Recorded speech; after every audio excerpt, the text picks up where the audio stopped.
मोठ्या माणसात सांगितलं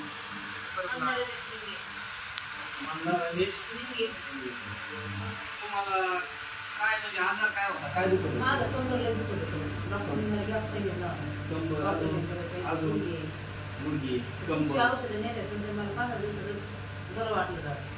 औषधं नेल्यापासून पहिल्या 15 दिवसामध्येच रिझल्ट फरक पडला. किती टक्के फरक पडला? 15 दिवसात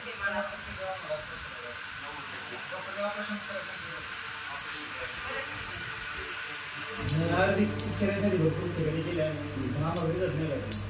तुमचं औषध नेले आम्हाला 15 दिवसात चांगल्यापैकी फरक पडला. 15 दिवसात चांगल्यापैकी फरक पडला. आता तुम्ही दुसऱ्या महिन्याची औषधं नेणार, पहिल्या महिन्याची संपली. किती रिझल्ट आलाय पहिल्या महिन्यामध्ये? चालेल ना 90%.